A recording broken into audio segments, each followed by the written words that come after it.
একটা মেয়ে 2-4টা চর বসিয়ে দিল আমার গালে। আমি উপরে তাকানোর আগেই মেয়েটা আমাকে বলতে শুরু করলো, সুন্দরী মেয়ে দেখলে শরীর ঠিক থাকে না? শরীরে হাত দিতে ইচ্ছে করে? মেয়েদেরকে তো ইফটেজিং ভালোই করস। বাসায় মা বোন নাই নাকি? মা বোন থাকলে তো আর বাইরে মেয়েদের সাথে ইফটেজিং করতি না। কিভাবে যে লুচ্চাগুলো ভার্সিটিতে চান্স পায় আল্লাহ ভালো জানেন।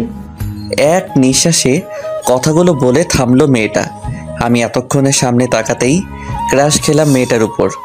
কিন্তু আমি মেয়েটার কথাগুলো কানে না নিয়ে দেখতে লাগলাম মেয়েটার সৌন্দর্যকে। যদিও মেয়েটার কথাগুলো শুনে ইচ্ছা করছিল 2-4টা চর মেরে হাত পা ভেঙে দেই, কিন্তু তা করলাম না। শুধু মনে মনে বললাম, পরে মজা বুঝতে পারবি সোনা, কার শরীরে হাত দিছো তুমি। তবে এর আগেও অনেককেই মেডিকেলে পাঠাই দিছিলাম। আসলে কি হয়েছিল শুনেন মূল ঘটনা। আজকে আমার প্রথম ভার্সিটিতে আসা। আমি খুবই স্বাভাবিক ও সাধারণভাবেই ভার্সিটিতে আসলাম, কিন্তু সমস্যা হলো আমি মাথা নিচু করে গেট দিয়ে ঢুকতেছিলাম। এমন সময় একটা মেয়ে নিজ ইচ্ছায় এসে আমার সাথে ধাক্কা খেয়ে আমাকে উপরে যা পড়েছেন তাই। বারবার বলা যাবে না, কারণ আমার তো মান সম্মান আছে, তাই না? ভালো করে মেয়েটার পুরো শরীর একবার দেখে মাথার মেমোরিতে কপি করে রেখে দিলাম। তারপর আমি কোনো কথা না বলেই ওখান থেকে চলে আসলাম আর আমার ক্লাসরুম খুঁজতে লাগলাম। অবশেষে পেয়ে গেলাম আমার ক্লাসরুম। আমার নাম পলক, এবার অনার্স প্রথম বর্ষে পড়ুয়া এক ছাত্র। এখন এর চেয়ে বেশি কিছু বলার প্রয়োজন নেই। গল্প পড়তে থাকেন, এমনিতেই জানতে পারবেন। এর মাঝে রহস্য তো আছেই। আমি ক্লাসে বসে আছি, স্যার ক্লাসের সবার পরিচয় নিতেছেন আর আমি ফোন টিপতেছি পিছনের বেঞ্চে বসে। হঠাৎ সামনে চোখ যেতেই ওই মেয়েটাকে দেখলাম, আর দুজনের পরেই সে তার পরিচয় দিবে, তাই আমি আর ফোন না চেপে ওর দিকে তাকিয়ে থাকলাম। অবশেষে সে পরিচয় দিল, তার নাম শারমিন। বাসা ভার্সিটির পাশেই বলতে হয়। বাবা বিদেশ থাকে আর মা বাসায় থাকেন। আর শারমিনের কোনো ভাই বোন নেই। একটু শুনেই আমি আবারও ফোন চাপতে শুরু করলাম। আমি ভালো ছাত্র নাকি খারাপ তা আমি বললাম না, আপনারা এমনিতেই জানবেন। নিজের প্রশংসা নিজে না করাই ভালো। তবে আমি সবচেয়ে পিছনের বেঞ্চে বসতে পছন্দ করি, কারণ আমি স্বাধীনতা পছন্দ করি সব সময়। কয়েকটা ক্লাস করার পরে বুঝতে পারলাম যে শারমিনকে সকল স্যার ম্যাডাম চিনে, আর ছাত্রী হিসেবেও বোঝা যাচ্ছে ভালো। তাই কিছু বলার বা কিছু করার আগে সাবধানতা অবলম্বন করতে হবে। আমি ক্লাস থেকে বাইরে তাকিয়ে দেখলাম রাজীব ভাই মাঠে দাঁড়িয়ে আছে। রাজীব ভাই আমার থেকে 1 ইয়ার সিনিয়র। আমি রাজীব ভাইয়ের কাছে যেতেই সে বলল, কি পলক, এখানে যে কবে আসছো ঢাকায়, আর আমাদেরকে বলনি কেন? আমি বললাম, এই তো কালকে আসছি, আজকে ভর্তি হলাম। কেমন আছেন? ভালোই। তবে তুমি আসবা এখানে আর আমাদের বললা না? এমন সময় শারমিনও ক্লাসরুম থেকে বের হয়। আমি শারমিনকে দেখিয়ে বললাম, ভাই ওই মেয়েটাকে চিনেন? আচ্ছা, তুমি ভাই ভাই করছো কেন? আমি চাই আমার সম্পর্কে কেউ যেন কিছু না জানে, আর আপনিও কাউকে বলবেন না আশা করি। আচ্ছা ঠিক আছে, বলবো না। এখন বলেন, ওই মেয়েকে চিনেন কি? হ্যাঁ চিনি, কিন্তু ওসব কিছু জানি না ওর সম্পর্কে। যদি তোমার লাগে তাহলে ওই মেয়ের 14 গোষ্ঠীর সম্পর্কে তোমাকে দিয়ে দিব। এত কিছু লাগবে না আমার, শুধু ওই মেয়ের সম্পর্কে জানালেই হবে। আচ্ছা ঠিক আছে, তোমাকে বিকালের মধ্যে দিতেছি। আচ্ছা ঠিক আছে, পরে কথা হবে। এই বলে আমি রাজীব ভাইয়ের কাছ থেকে চলে আসলাম। টিফিন টাইম শেষ করে আমার ক্লাসরুমে ঢুকতে যাব, এমন সময় কে যেন আমার পায়ে বাধা দেয়, আঘাত করে। ক্লাসে যারা ছিল সবাই ভাবছিল আমি হয়তো সামনের দিকে পড়ে যাব, কিন্তু আমি পড়ে না গিয়ে ফ্লোরে হাত দিয়ে বুক ডাউন দিলাম। এতে সবাই অবাকই হলো। কেউ ভাবতেই পারেনি যে আমার মতো আনস্মার্ট একটা ছেলে এভাবে বুক ডাউন দিবে। এতে অনেকে হাততালিও দিল। তবে বড় কথা হলো যে আমাকে বাধা দিছিল সে হলো শারমিন, আরও লজ্জা পেল এই কাজটা করে। আমি উঠে শারমিনের কাছে যেতেই আবারও বলা শুরু করলো, এই দাঁড়া দাঁড়া, তুই এই ফকিন্নির পোশাক পরে আমার কাছে আসবি না। একদিন যেতে না যেতে এই পেছনে ঘুরোঘুরি শুরু করে দিছে। তোর লজ্জা করে না মেয়ের হাতে মার খেতে? ও তোর লজ্জা করবে কেন? রাস্তার ছেলেদের লজ্জা আছে নাকি আবার? শারমিন এগুলো বলতেছে আর আমি দাঁড়িয়ে হাসতেছি, এই ভেবে যে আমার পরিচয় পেলেও দাঁড়িয়ে থাকতে পারবে না, আর কথা বলা তো দূরের কথা, আর কে কার পিছনে ঘোরাঘুরি করে তা দেখা যাবে। আমার হাসি দেখেও বলল, ওই হাসবি না একদম, আর একবার হাসলে তোর হাত পা ভেঙে দিয়ে মেডিকেলে পাঠিয়ে দেব। এমন সময় স্যার ক্লাসে আসলো। তাই আমিও কিছু না বলে আমার জায়গায় গেলাম। আর বাকি স্টুডেন্টগুলো যেন বিনামূল্যে সিনেমা দেখলো। আরও ভালো একটা সিনেমা দেখতে পারতো যদি স্যার ক্লাসে না আসতো। এভাবে কেটে গেল ভার্সিটির প্রথম দিন। পরের দিন সকালে ভার্সিটি আসার কারণে মাঠে একটাই বসে আছি।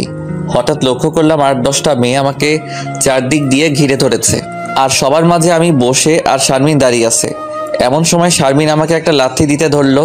তখন আমি তার আগেই উঠে শারমিনের মাথাটা ধরে ঠোঁটে গালে কিস করলাম। এতে সবাই অবাক হয়ে যায়। এরপর আমি আর কিছু না বলে 2টা মেয়েকে হাত দিয়ে সরিয়ে সোজা ক্লাসরুমে চলে আসলাম। কিন্তু ক্লাসরুমে এসে বেশিক্ষণ থাকতে পারলাম না, কারণ আমার 2 ঠোঁটে আটা ময়দা লেগেছিল। তাই ফ্রেশ হতে ওয়াশরুমে চলে গেলাম। আমি কিছু বুঝি না, সুন্দরী মেয়েগুলো কেন যে আটা ময়দা মাখে। আটা ময়দা না মাখলে মনে হয় মেয়ে জাতির কলঙ্ক হবে। আমি ফ্রেশ হয়ে এসে দেখি স্যার ক্লাসে চলে আসছে। এরপরে প্রথম ক্লাস করলাম। প্রথম ক্লাস শেষ হওয়ার সাথে সাথে পিয়ন আমাকে ডাক দিয়ে বলল আমাকে কলেজের প্রিন্সিপাল আমাকে যেতে বলেছে। আমি একটু অবাকই হলাম, কারণ আমি এমন কি করলাম যে আমাকে ডাকবে। আমি একটু ভাবলাম, তারপর মনে পড়ল যে সকালে তো শারমিনকে কিস করছি, সেজন্য ডাকছে নাকি। প্রথম ক্লাসে তোকে দেখলামও না। এরপর প্রিন্সিপাল স্যারের রুমে চলে গেলাম। গিয়ে দেখি শারমিন ওখানে দাঁড়িয়ে আছে, আর আমি স্যারকে সালাম দিতে গিয়ে দেখি রাশেদ স্যার। আমি স্যারকে সালাম দিলাম। স্যার সালাম নিয়ে আমাকে দেখার সাথে সাথে বলল, আরে পলক, তুমি এখানে যে? জি স্যার, আমি এখানে ভর্তি হয়েছি কালকে। স্যার আমাকে চিনে দেখে একটু অবাকই হলো। ও, ভালো করছো। স্যার। স্যার আমাকে ডাক দিয়েছেন নাকি? স্যার শারমিনকে বলল। কি তোমাকে? হ্যাঁ স্যার, এই সেই ছেলে যে সকালে আমাকে কিস করেছে। কি পলক, এ যা বলছে সত্যি কি? আমি বললাম, স্যার আপনার কি বিশ্বাস হয় আমি এমন কিছু করতে পারি? হ্যাঁ, তা তো আমি জানি তুমি এমন কিছু করতে পারো না, তোমার কোথাও ভুল হচ্ছে। শারমিনকে স্যার বলল। না স্যার, এই আমাকে আমার সাথে আমার বান্ধবীরাও ছিল, তাদেরকেও বলতে পারেন। স্যার শারমিনকে বলল, যা আমাকে বলছো এটা আর কাউকে বলো না। আমি পলককে ভালো করেই চিনি, ও একটা খুব ভালো ছেলে, পারলে ওর সাথে বন্ধুত্ব করো। আচ্ছা, তোমরা যাও এখন। আমি তো ভাবছিলাম স্যার আজকে আমার কি না কি করে, তা ভেবেই পাচ্ছিলাম না। কিন্তু স্যার আমাকে যে এতই বিশ্বাস করে তা আগে জানতাম না। আসার সময় স্যারকে ধন্যবাদ দিয়ে আসলাম। এদিকে শারমিন মন খারাপ করে রেগে ক্লাসে আসলো, আর আমি রাজীব সহ কয়েকটা বড় ভাইদের সাথে কথা বলে ক্লাসে আসলাম। ক্লাসে এসে দেখি স্যার ক্লাসে চলে আসছে। স্যারকে আজকে প্রথম দেখলাম, তাই আমি সালাম দিয়ে বললাম, স্যার আসতে পারি? স্যার তখন সবার উদ্দেশ্যে বলল, ভালো ছাত্রের গুণ কি জানো তোমরা? গুণগুলো হলো সময় মতো সবকিছু করা, ক্লাস শুরু হওয়ার আগে ক্লাসে আসা, ফার্স্ট বেঞ্চে বসা, আরও অনেক কিছু বলল। এইদিকে দেখো, দেখেই তো মনেই হচ্ছে না যে ভার্সিটির ছাত্র। পোশাকের যা অবস্থা, চুলগুলো মনে হয় পাখির বাসা, মনে হচ্ছে কোথায় কামড়া দিতে এসেছে। স্যারের কথা শুনে খুব রাগ উঠলো আমার, কিন্তু নিজেকে শান্ত করে রাখলাম। এদিকে স্যারের কথাগুলো শুনে শারমিন ও ওর বান্ধবীরা বেশ মজা পেল আর হাসতেছে। এই ছেলে, এখন বাইরে আসো কেন? ক্লাসে আসো। স্যার আসতে বলার পরে আমি ক্লাসে ঢুকলাম আর শেষ বেঞ্চে বসলাম। স্যার এক পর্যায়ে বলল, তোমরা কে কে জিপিএ 4 পেয়েছো? ক্লাসের কয়েকজন বাদে সব স্টুডেন্ট দাঁড়ালো। এরপরে বলল, জিপিএ 5 পেয়েছো কে কে? এবার আমি বাদে সবাই দাঁড়ালো। তুমি দাঁড়ালে না কেন? তুমি নিশ্চয়ই 2 অথবা 3 পয়েন্ট পেয়েছো। আমি দাঁড়িয়ে বললাম, না স্যার। স্যার বলল, তাহলে এর চেয়েও কম? আমি এবারও বললাম, না স্যার। স্যার বলল, তাহলে কত পেয়েছো তুমি? আমি বললাম, গোল্ডেন A+। আমার কথা শুনে স্যার সহ ক্লাসের সবাই স্তব্ধ হয়ে গেল। আমি বিশ্বাস করি না। এই কথা শুনে আমি আমার ব্যাগ থেকে রেজাল্ট শিট বের করে দেখালাম। তারপরে স্যার বিশ্বাস করলেও বলল, হয়তো তুমি নকল বা প্রশ্ন পেয়ে পরীক্ষা দিয়েছো, যাক না কিছুদিন, তারপর না হয় দেখা যাবে তুমি কেমন। জি স্যার বলে বসে পড়লাম, এবং সাথে সাথে ক্লাসের টাইমও শেষ হয়ে গেল। স্যার বেরিয়ে যাওয়ার সাথে সাথে শারমিন আমার কাছে এসে বলল, কে তুই? তোর জন্য আজকে প্রথম কেউ আমি সত্যি কথা বলার পরেও বিশ্বাস করলো না। আমি আস্তে করে বললাম, আমি হলাম মোহাম্মদ পলক ইসলাম। শারমিন বলল, তা তো জানি, কিন্তু প্রিন্সিপালের সাথে তোর কিসের সম্পর্ক যে আমাকে অপমান করলো? আমি কি জানি, আমি তো স্যারকে কিছু বলিনি। আপনি তো সব কিছুই করলেন আর আপনি বাস খেলেন। কি বলি তুই? আমি বললাম, আমি যা বলি একবারে বলি, 2বার না। তুই আমাকে চিনস? এই তুই কে রে? তোর এত প্রশ্নের উত্তর দিব কেন? কি বললি তুই? ছোট মুখে বড় কথা? তোর বাবা শেখায়নি কার সাথে কিভাবে কথা বলতে হয়? তোর বাবা মায় তো মনে হয় কথা বলতেই জানে না। জানিস আমি চাইলে কি করতে পারি? বলে একটা চড় মারলো আমাকে শারমিন। আমি দুটা চড় মারলাম শারমিনের দুই গালে। আমি নিজেকে কন্ট্রোল করতে না পেরে ওকে চড় দিলাম, কারণ আমার মা বাবা কেউ কিছু বললে আমি ঠিক থাকতে পারি না। শারমিনের ভাগ্য ভালো যে ও ছেলে, না হলে আজকে ওকে মেডিকেলও ভর্তি করাতো না, এতটাই মারতাম। এদিকে শারমিন ফ্লোরে বসে ভ্যা ভ্যা করে কান্না করতেছে, এদিকে ক্লাসের সবাই আমাকে বলতেছে, পলক তুমি যা করছো একদম ঠিক করছো, ওই মেয়ের যা কথা আর ব্যবহার একদম ঠিক হয়েছে, আরও মারলে আরও ভালো হতো। এর কিছুক্ষণ পরে স্যার ক্লাসে আসলো, এসে দেখে শারমিন কান্না করতেছে। এমন সময় স্যার ক্লাসে চলে আসে আর বলল, কি হয়েছে এখানে? এত হইহুল্লোড় কেন? আমরা সবাই বললাম কিছু না স্যার, কিন্তু শারমিন স্যারকে সব কিছু বলল, আরও কিছু মিথ্যা বানিয়ে যোগ করলো। এতে স্যার রেগে আমাকে অনেক বকা দিল ও অনেক মারলো। তবুও আমি আর কিছু বললাম না, আর স্যারের ভয়ে অন্যরাও কেউ কিছু বলল না। আমাকে স্যার মারার সময় শারমিন দেখছিল আর হাসছিল, এতে করে আমার আরও রাগ ওঠে, কিন্তু স্যার থাকায় চুপ করে থাকলাম। এইভাবেই কেটে গেল বেশ কয়েকদিন। প্রায় প্রতিদিনই আমার সাথে শারমিনের লাগে, হয়তো কখনো শারমিনের নিজের ইচ্ছায়, আবার কখনো দুজনের দোষেই হয়ে যায় ঝগড়া মারামারি। এর কারণে প্রায় প্রতিদিন স্যারদের বকা খাই আমি, কোনো দিন মাইরও খাই আমি। এটা এখন আর আমি কিছু মনে করি না, সব সময় হাসি খুশিতেই থাকি। আমিও শারমিনকে দেখতে পারি না, আর শারমিনও আমাকে দেখতে পারে না। এর মধ্যে আমি শারমিনের সম্পর্কে সব কিছু পেয়ে যাই। বড়লোক বাবা মায়ের একমাত্র মেয়ে শারমিন, ওর বাবা বিদেশে থাকে, মা কিছু করে না, বাড়ি গাড়ি টাকা পয়সা সব কিছু আছে। এখানে ওরা নতুন বাড়ি করছে, যখন যা চাই তাই পেয়ে যায় শারমিন। একবার যেটাও চাইবে তাও নিয়ে ছাড়বেই। আর শারমিনের রাগ ও জেদ দুটোই অতিরিক্ত বেশি। কিছুদিন পরে স্যার বলল, সামনের সপ্তাহে ক্লাস পরীক্ষা নিবে, তাই সবাইকে ভালো করে পড়ে আসতে বলল, আর বলল যে খারাপ রেজাল্ট করবে তার জন্য শাস্তি আছে। যে স্যার আমাকে একদিন অনেক কথা বলল সেই স্যার। এই কথা শুনে শারমিন ও ওর বান্ধবীরা খুবই খুশি হলো, কারণ আমার রেজাল্ট খারাপ হবে আর আমি শাস্তি পাবো। সেই জন্য আমি এখন ক্লাসে ঠিকমতো পড়া করি না, অল টাইম বড়দের সাথে চলাচল করি, আড্ডা দিই, ফাইজলামো করি ইত্যাদি। তবে ক্লাসে একটু শান্ত হয়ে থাকি। ক্লাস শেষে শারমিন আমাকে বলল, দেখা যাবে কে ফার্স্ট হয় আর কে শাস্তি পায়। বলে বাসায় চলে গেল শারমিন। আমি কিছু না বলে সোজা বাসায় চলে আসলাম। এর মধ্যে সপ্তাহ শেষ হলো আর পরীক্ষা হলো। পরীক্ষায় পুরো ক্লাসে শারমিন ফার্স্ট, 50 নম্বরে পরীক্ষায় 47 পেয়েছে, আর আমি পেয়েছি 50-এ 27। স্যার আমাকে তিরস্কার করে বলল, আরে মিস্টার গোল্ডেন, এই হলো আপনার ক্যালমা। আরে ওই মেয়েটাকে দেখো, ও তো গোল্ডেন পেয়েছে আর নিজের জায়গা ধরে রেখেছে। তোমার মতো জালি গোল্ডেন না, লেখাপড়া তো পারোই না, আবার ভাব দেখাও। আরও অনেক কিছু বলে স্যার চলে গেলেন। সবাই আমার দিকে তাকিয়ে আছে। মেয়েগুলো বলা বলি করছে, ঠিক মতো আছে, ভালো হয়েছে, বেশি ভাব দেখায়, মনে হয় কি না কি একটা। কথাগুলো শুনে শারমিনের কেন যেন খুব কষ্ট লাগলো। তারপরও আমার দিকে ও তাকালো। এই প্রথম আমার মন খারাপ দেখলো। মুখ গোমরা করে সারা ক্লাস বসেছিলাম। টিফিনের ঘন্টা দেওয়ার পর সবাই বের হয়ে যাচ্ছিল। আমি হঠাৎ টেবিলের উপর খুব জোরে একটা ঘুষি দিয়ে তারপর ব্যাগ নিয়ে চলে গেলাম। এটা শারমিনের চোখে পড়েছিল। শারমিন ভাবছিল আমার সাথে কথা বলবে, কিন্তু এর আগে আমি বেরিয়ে গেলাম, সোজা হোস্টেলে চলে আসলাম। কয়েকদিন আগে হোস্টেলে উঠেছি ক্লাস করার ও পড়ার সুবিধার জন্য।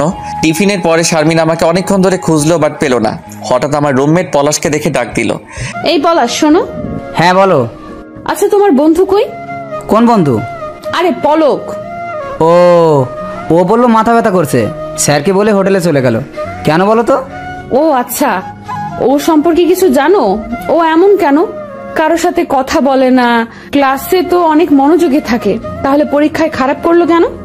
আরে ও যে পাশ করেছে এটাই বেশি। তুমি তো জানো ওকে আমি আজ পর্যন্ত পড়তে দেখিনি। না পড়তে দেখিনি বললে ভুল হবে, ও পড়ে, কিন্তু কি পড়ে জানো?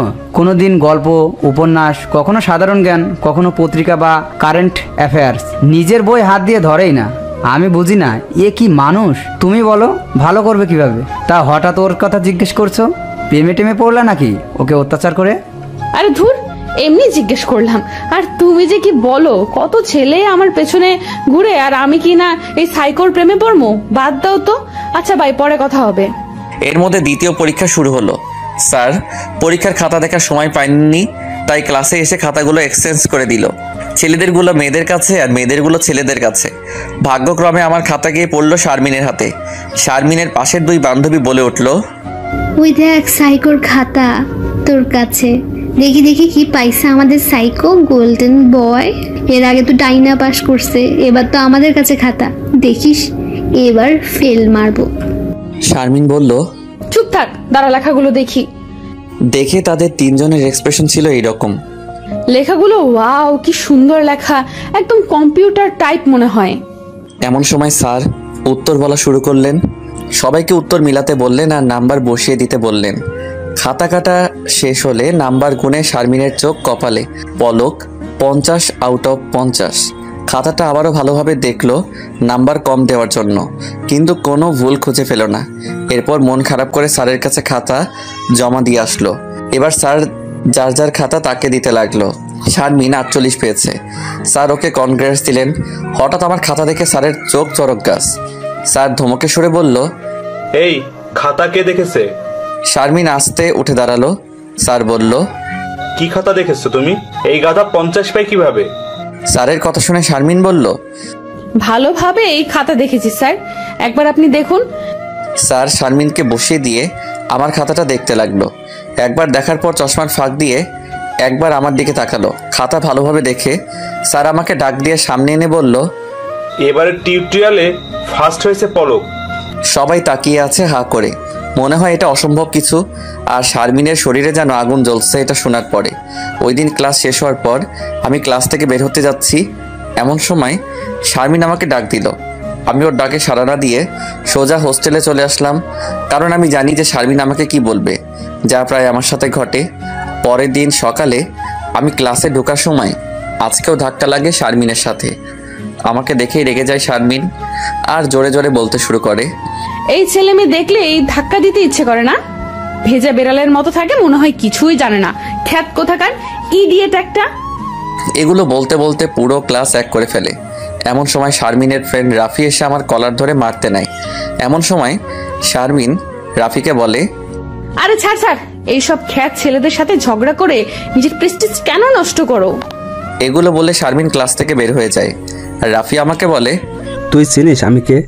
আর কখনো যেন শারমিনের আশেপাশে দেখি তো দেখিস কি করি। একটা হাসি দিয়ে আমি বললাম, আচ্ছা দেখা যাবে, বলেই ক্লাসে ঢুকলাম। কিন্তু তখন রাফি আবারও আমার হাত টেনে ধরে বলল, কি দেখা যাবে? আমি বললাম, শারমিনের পাশে থাকলে কি করবি? বলে আমার ব্যাগটা একটা বেঞ্চের উপরে রাখলাম। কি করব দেখবি? কি করার আছে করে দেখা।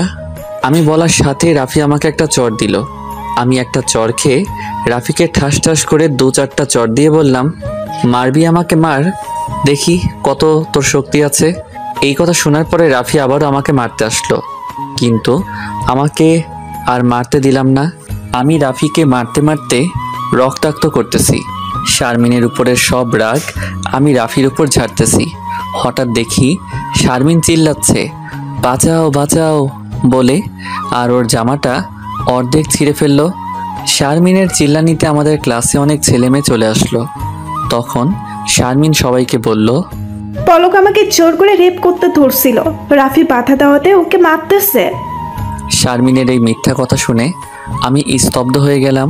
আর শারমিন এই কথা বলার সাথে সাথে যে ছেলেগুলো এখানে ছিল সবাই আমাকে মারতে শুরু করলো। আমি কিছু বলার আগেই আমি ভাবতেই পারছি না কিভাবে নিজের ইজ্জত দিয়ে মিথ্যা অপবাদ দিল আমাকে। আমাকে সবাই মারতেছে আর আমার 2 চোখ দিয়ে পানি বের হচ্ছে, এটা ভেবে যে আমি এখনো কোনো মেয়ের হাত ধরিনি।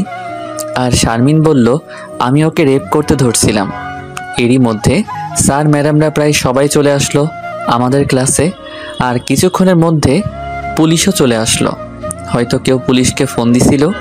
পুলিশ আসার সাথে সাথে শারমিন আবারও তাদেরকে ওই মিথ্যা কথাটা বলল। শারমিনের কথা শুনে পুলিশ আমাকে ধরে থানায় নিয়ে আসলো। আমি ভার্সিটিতে থাকা অবস্থায় অনেকে অনেক কথা বলল, আমি খারাপ, গুন্ডা, মাস্তান, আমাকে দেখতেই বোঝা যায় আমি ভালো ছেলে না ইত্যাদি। আমি বুঝি না স্মার্ট হলেই কি সে ভালো, মডেলিং হলেই কি সে ভদ্র, বড় ছোটদের সাথে ফ্রিভাবে কথা বললেই কি খারাপ। আমি থানায় আসতে আসতে সিদ্ধান্ত নিলাম যে আমি শারমিনের এই মিথ্যা অপবাদের প্রতিশোধ অবশ্যই নিব। আমাকে থানায় ঢুকানোর সময় থানার এসআই আমাকে দেখে, তাই যে পুলিশ আমাকে ধরে এনেছে আমাকে সহ তাকে ডাক দিল। আমাকে এসআই বলল, পলক, তোমার এই অবস্থা কেন? কে মারছে তোমাকে? আর তোমাকে থানায় নিয়ে আসলো কেন? এসআইয়ের কথা শুনে আমি কিছু বলার আগে ওই পুলিশটা বলল, স্যার, ও যা করেছে তার জন্য তো শুধু ওকেই মারছে। আমরা আর একটু দেরি করে গেলেই তো ওকে মেরে ফেলতো সবাই। কিন্তু স্যার, আপনি এই ছেলেকে চিনেন? হ্যাঁ, চিনি আমি ওকে, কিন্তু ও কি এমন কাজ করেছে? স্যার, আপনি জানেন না, ভার্সিটির চলাকালীন ক্লাসের মধ্যে একটা মেয়েকে ধর্ষণ করতে ধরছিল। একটা ছেলে বাধা দিতে আসলে তাকে এই বদমাইশ মেয়ের রক্তাক্ত করে ফেলে। তুমি কি জানো এই রেপ করতে ধরেছিল? পুলিশটি বলল, হ্যাঁ স্যার, আমি দেখেছি। মেয়েটি নিজেই বলেছে, আর মেয়েটির জামাও ছিঁড়া ছিল। কোনো মেয়ে তো নিজেকে নিয়ে মিথ্যা বলতে পারে না। এসআই আমাকে বলল, সি সি পলক, সি, তুমি এই কাজ কিভাবে করতে পারলা? আঙ্কেল পানি বলেই ফ্লোরে পড়ে গেলাম। এসআইকে আঙ্কেল বলার কারণ হলো তিনি আমার বাবার সবচেয়ে কাছের বন্ধু। এক কথায় এসআই আর আমার বাবা বেস্ট ফ্রেন্ড। আর এসআই আমাকে ভালোভাবে জানে আমি কেমন। আমাকে সবাই মিলে মারার কারণে আমি রক্তাক্ত হই, আর শরীরে কোনো শক্তি ছিল না, তাই অজ্ঞান হয়ে ফ্লোরে পড়ে যাই। আমি চোখ খুলে দেখি আমি মেডিকেলে, আমি বেডে শুয়ে আছি। এসআই আর একটা পুলিশ এক পাশে দাঁড়িয়ে আছে, আর অন্য পাশে একটা নার্স আমার শরীরের ক্ষতস্থানে মেডিসিন দিতেছে, আর আমাকে একটা স্যালাইন দেওয়া হয়েছে। আমাকে এসআই বলল, এখন ঠিক আছো তুমি? আমি বললাম, হ্যাঁ ঠিক আছে আঙ্কেল। এসআই বলল, এখন তোমার বাবাকে আমি কি বলবো? আমি এসআইকে বললাম, আঙ্কেল আমি কিছু করিনি, আর আমার কোনো দোষ নেই। তোমার এই কথা কে বিশ্বাস করবে প্রমাণ ছাড়া? আর তোমার কাছে কি প্রমাণ আছে? আমি বললাম, হ্যাঁ প্রমাণ আছে। আঙ্কেল বলল, কি প্রমাণ আছে তোমার কাছে? আমি বললাম, আমাদের ভার্সিটিতে প্রতিটি ক্লাসে ও বাইরে সিসি ক্যামেরা লাগানো আছে, ক্যামেরা থেকে আপনি প্রমাণ নিতে পারবেন। এসআই আঙ্কেল বলল, তাহলে ঠিক আছে, বাকিটা আমি দেখতেছি। এরপর আঙ্কেল পুলিশটাকে বলল, স্যালাইন শেষ হলে রহমান সাহেবের বাসায় একে রেখে দিয়ে ভার্সিটি চলে আসো। আমি নিজেই ওর ভার্সিটি যাচ্ছি। পুলিশটি বলল, ওনার বাসায় কেন স্যার? ওনার ছেলেকে চিনো তুমি? না তো, চিনি না স্যার। এ হলো রহমান সাহেবের ছেলে। আমার পাশে একবার তাকিয়ে বলল, কি বলেন স্যার? এটা কিভাবে সম্ভব? এত কথা না বলে আমি যা বলছি তাই করো। আঙ্কেল আমাকে বলল, তুমি বাসায় যাও, বাকিটা আমি দেখতেছি। আর তোমার বাবাকে উত্তেজিত হতে বাধা দিও। আর তুমি টেনশন করো না, আমি তো আছি। কয়দিন রেস্ট নাও, ভার্সিটি যেতে হবে না। এগুলো বলেই আঙ্কেল মেডিকেল থেকে সোজা আমার ভার্সিটিতে চলে যায়। এসআই আঙ্কেলের কথা মতো স্যালাইন শেষ হতেই আমাকে পুলিশের গাড়িতে করে আমাদের বাসায় নিয়ে যাচ্ছে পুলিশটি। থানা থেকে আমাদের বাসায় যেতে 1 ঘন্টার একটু বেশি সময় লাগে, আর আমাদের বাসা হলো গ্রামে। পুলিশটি আমাকে জিজ্ঞেস করলো কি হয়েছিল। আমি পুলিশটিকে সব কিছু বললাম, আর তিনিও অবাক হয়ে যায় আমার সাথে যা ঘটেছে তা শুনে। আমি বাসায় যাচ্ছি, ভাবতেছি নিজেকে চেঞ্জ করব, থাকবো না আর আগের মতো গ্রাম্য ছেলে, মিশে যাব রঙ্গময় এই পৃথিবীর সাথে আলাদা একটা রং হয়ে। দেখবো এবার কে করে আমাকে অবহেলা। মনে মনে বলতেছি, তোদের কপালে কি আছে তা আমি নিজেও না জানি না।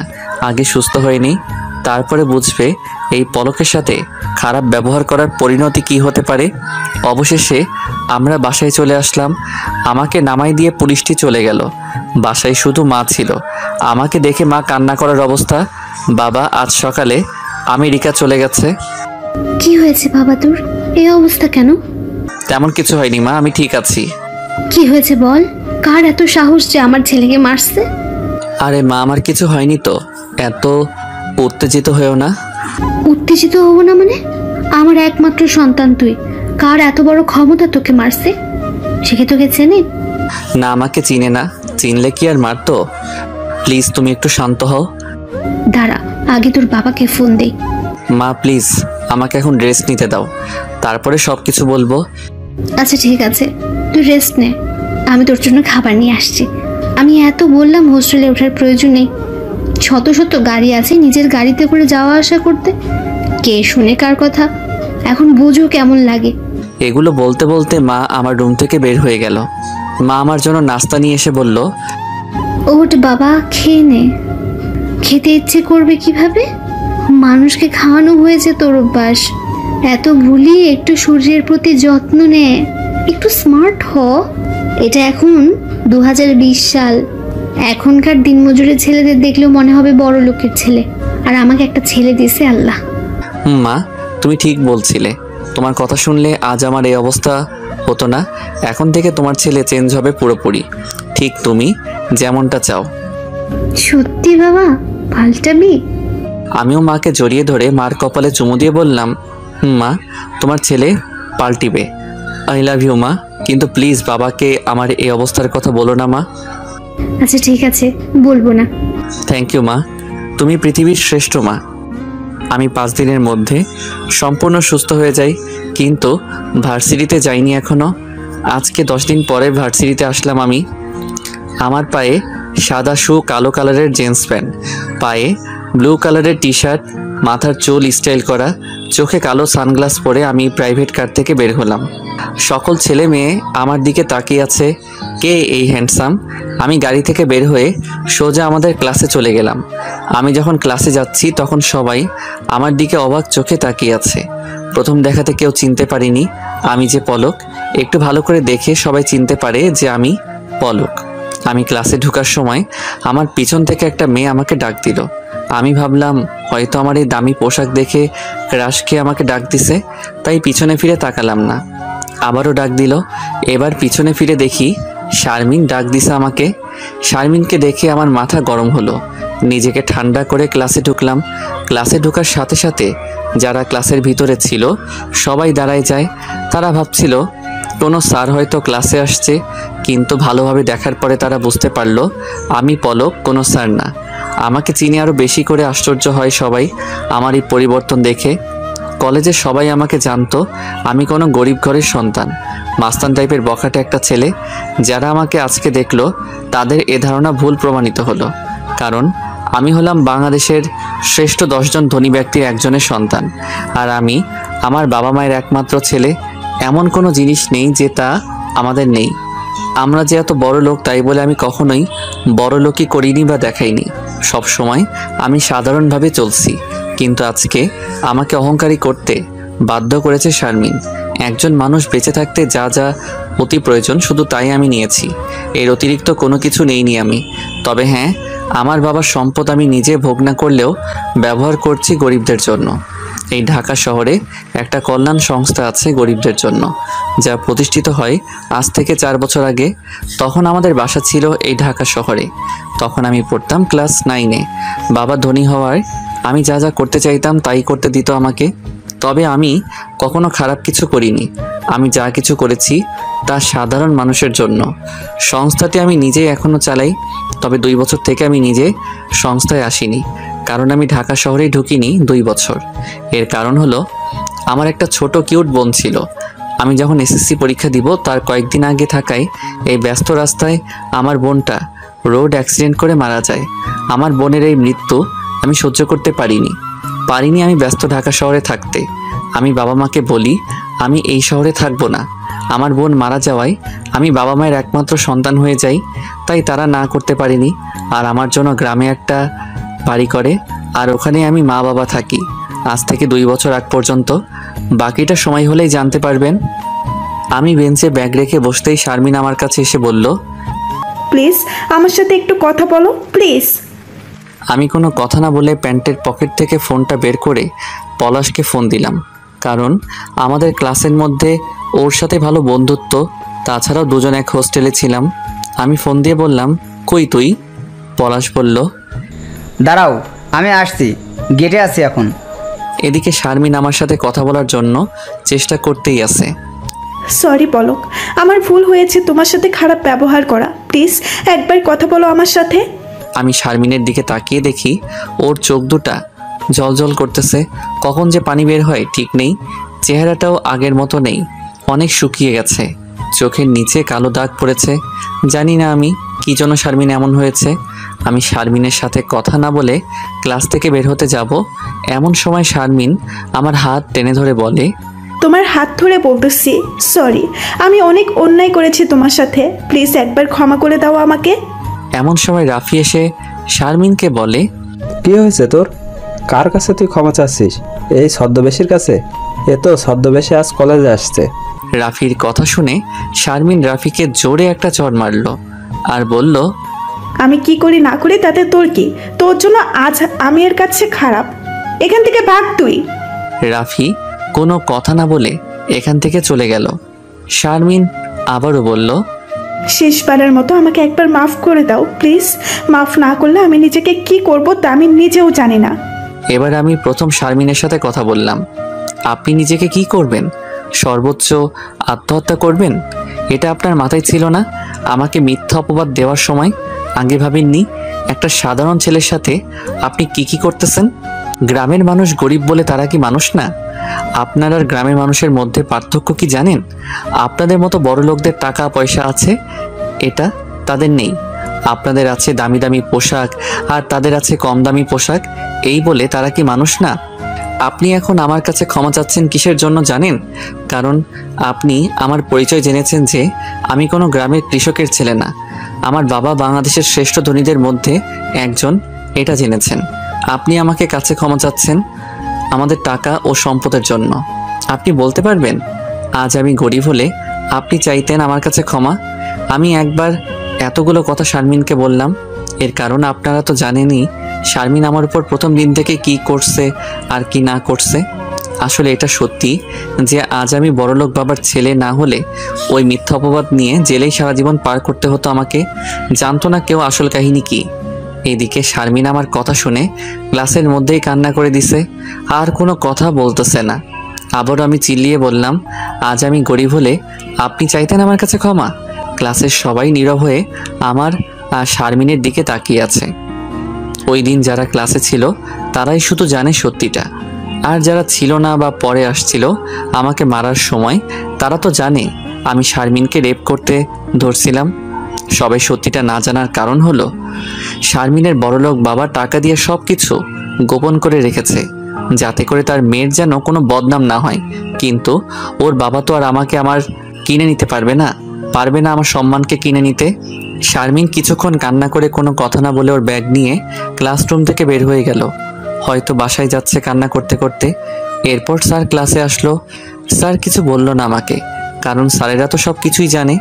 আমি 2টা ক্লাস করে বাসায় চলে আসলাম, কারণ অনেক দিন পরে ভার্সিটি আসছি, তাই ভালো লাগছিল না। আমি বাসায় এসে ফ্রেশ হয়ে শুয়ে আছি আর ভাবছি যার উপর প্রথম ক্রাশ খেলাম সে আমার জীবনটাকে শেষ করতে ধরছিল, আর আমি আজ প্রথম তার সাথে কথা বললাম তাকে অপমান করে।